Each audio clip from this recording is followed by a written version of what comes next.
திமுக கவர்மெண்ட்ல வந்து 1000 ரூபாய் கொடுக்குறாங்களா மகளிருக்கு? வந்துருச்சா?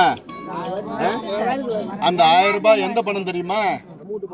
அந்த 1000 ரூபாய் உங்க பிள்ளைங்கோ, உங்க வீட்டுக்காரனோ, உங்க அப்பாவோ, உங்க தாத்தாவோ டாஸ்மாக் கடையில குடிச்சது. அந்த பணம் திருப்பி உங்களுக்கு 1000 ரூபாய் கொடுக்குறாங்க. ஆனா உன் வீட்டுல இருந்து வருஷத்துக்கு எவ்வளவு போகுது? 60,000 ரூபாய் பணம் போகுது ஒரு வருஷத்துல. ஒரே மாசத்துல போகுது. அது ஒரு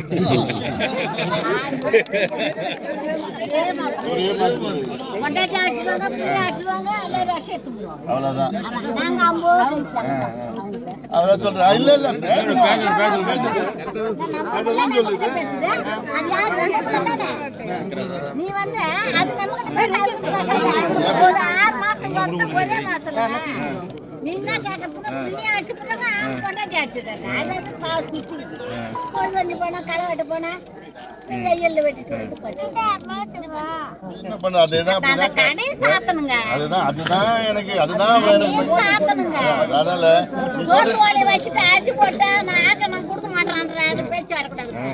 ஓலைய வைக்கிறது நிறுத்திட்டா சாப்பிடுறது முடிஞ்சு போச்சு. அவ்வளவுதான். அது நீங்க எல்லாமே பண்ணுங்க. முடிஞ்சு போச்சு. பேச்சு பேசுறேன். சும்மானா வந்து ஒலை வச்சு சோலை வச்சு அவன் வந்து அடிச்சு அவன் போய் தான் போட்டு காட்டுறான். எல்லாம் ஒலை வைக்கிற பொம்மை எடுத்துட்டாங்க. அது மாதிரி அரசாங்கத்துல சாத்திர ஆலய சாத்தனா முடிக்க மாட்டேன். எனக்கு படிக்க தெரியாது. அவங்களாம் படிக்கல. 100% சரி. 100%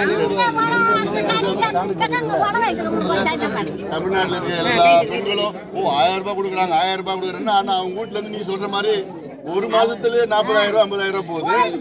அப்புறம் 5 வருஷத்துல பாத்தீங்கன்னா 6 லட்சம் ரூபாய் 7 லட்சம் ரூபாய் ஒரு குடும்பத்துக்கு போகுது. அதுக்கு மாசத்துக்கு 1000 ரூபாய் கொடுக்குறாங்க. அது காசுமா இருக்கு. சரி, இப்ப இது இல்லாம கள்ளக்குறிச்சியில 63 பேர் இன்னைக்கு இறந்துருக்காங்க. மாதிரி பசங்க இவ்வளவு பசங்க இருக்குதுங்க. அப்பாவும் இல்லை, அம்மாவும் போயிடுச்சு. என்ன பண்ணுவாங்க? காலங்காலமா நடந்துட்டு இருக்குது. அதனால இந்த தேர்தலில் ஒரு முடிவு பண்றாங்க. இது ஒட்டுமொத்தமா இந்த தேர்தலில் வந்து உங்க பிள்ளைகளுக்கு படிப்பு கிடைக்கணும், வேலை வாய்ப்பு கிடைக்கணும்னா மாம்பழம் ஜெயிச்சாகணும். ஓ திமுக தோத்துடுச்சுன்னா ஆட்சி போக போறது கிடையாது.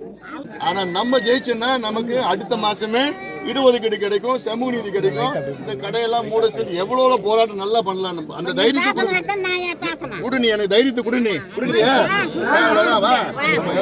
போடலாம். வா.